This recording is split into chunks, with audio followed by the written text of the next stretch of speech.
지난 시간에 배선자에 생각보다 많은 의미가 들어있음을 알게 되었습니다.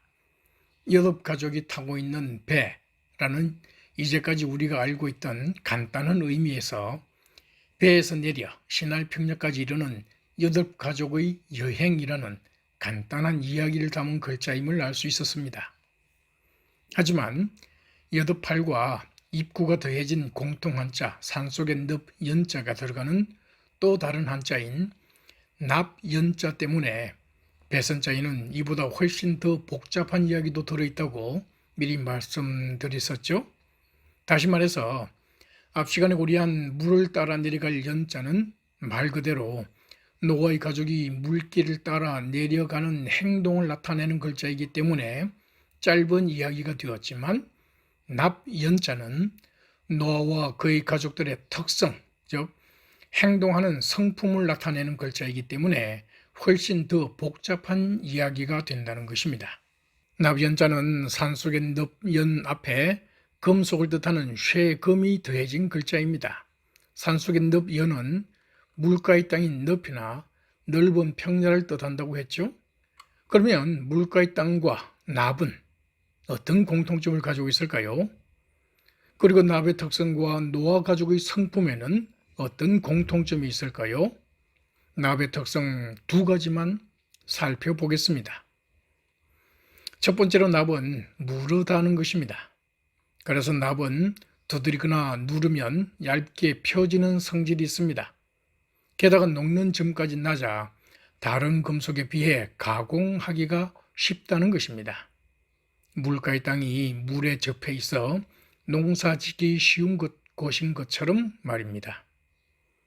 노아와 그의 가족들 또한 여호와 하나님이 원하실 때 원하시는 사람이 되므로 하느님이 가공하기 쉬운 무른 사람들이라는 점을 나타냈습니다. 먼저 그들은 방주를 건축하는 사람들이 되었습니다. 방주는 길이가 100m가 훨씬 넘는 133.5m, 너비가 22.3m, 높이가 4층 높이인 13.4m나 되는 직사각형의 큰 상자 모양으로 모서리는 직각이고 바닥은 평평했을 것입니다. 빠르게 나아가기 위한 둥근 바닥이나 뱃무리도 키도 노도 없는 듣도 보도 못한 모양의 배였습니다. 뿐만 아니라 노아가 살던 시기에는 바다가 지금처럼 넓거나 깊지 않았으며 비가 내린 적도 없었으므로 이렇게 크고 이상한 배를 건축하는 일은 조롱의 대상이 되는 것을 의미했을 것입니다. 그러한 조롱은 1, 2년도 아니고 무려 40년, 50년을 견디면서 건축하므로 하느님이 원하는 사람이 되는 무른 사람들이었습니다. 또한 베드로후서 2장 5절에서는 노아를 의의 전파자라고 부릅니다. 이것은 노아의 가족들이 방주를 건축하면서 멸망을 경고하는 사람이 되어야 했음을 의미하는 것입니다. 이 일은 대단히 위험한 일이었을 것입니다. 그 당시에는 하느님의 아들들 중 악한 천사들이 사람으로 내려와 이 땅을 직접 다스리던 때였습니다. 그래서 천사와 인간과의 잡종으로 거인이자 폭력적인 인간인 네피림이 태어났으며 그 결과 온 땅에 폭력이 가득하 있습니다. 바로 이러한 환경에서 회개하지 않으면 멸망할 것이라 경고하는 일은 조롱을 폭력적인 분노로 변하게 했을 것이므로 목숨을 내놓고 해야 하는 일이었습니다. 노아와 그의 가족은 방주를 건축하는 내내, 아니 방주 문이 닫히기 직전까지 그 위험한 경고하는 사람이 되므로 하느님이 원하는 사람들이 되는 무른 사람들이었습니다. 뿐만 아닙니다. 방주에 들어간 이후 약 1년간은 동물을 관리하고 쓰레기 치우는 사람이 되어야 했습니다. 방주에서 나와서는 어떤 사람이 되어야 했을까요? 창세기 9장 1절과 7절에서 하느님께서는 아담에게 하셨던 명령, 생육하고 번성하여 땅을 가득 채워라는 명령을 2번이나 반복하십니다. 이 명령을 수행하려면 가르치는 사람이 되어야 하는데 아담의 범죄 이후로 사람들의 악한 경향과 홍수 이후로 하늘에서 땅을 다스리는 악한 천사들의 악한 영향으로 가르치는 일도 큰 도전이 되었을 것입니다. 하지만 노아의 아들 셈은 홍수 이후 500년을 살면서 열심히 가르치는 사람이었습니다.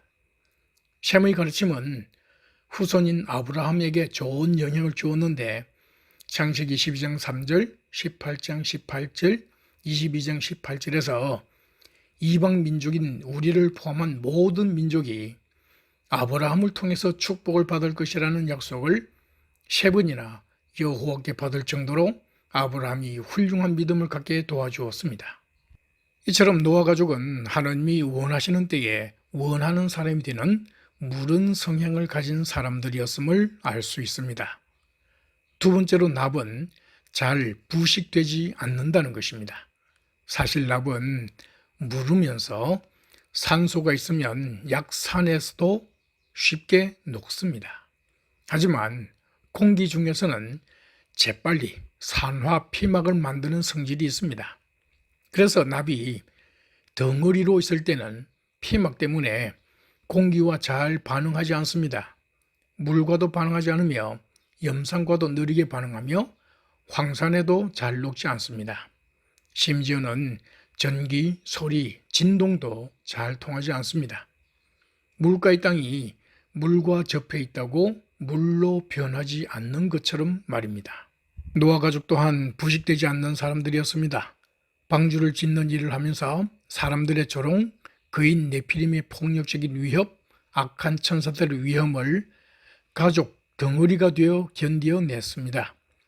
방주 안에서는 천지가 암흑인 가운데 번쩍이는 번개와 천둥소리, 빗소리, 물소리, 바람소리를 한 가족으로 이겨냈습니다.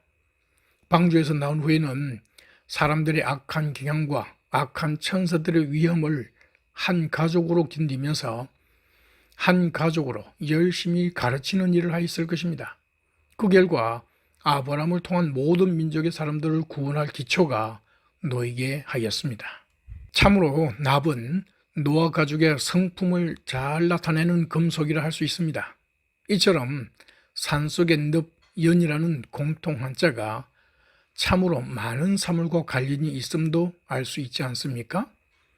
하지만 한자는 여러 사물의 한 개의 공통점을 가지는 글자이며 한자는 숨겨진 단 한 개의 공통 의미를 가지는 글자입니다.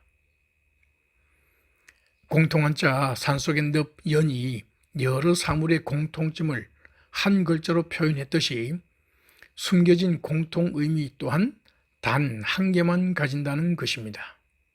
그러면 산속의 늪, 연이 가지는 숨겨진 단 한 개의 공통 의미는 무엇일까요? 다음 시간을 기대하시기 바랍니다.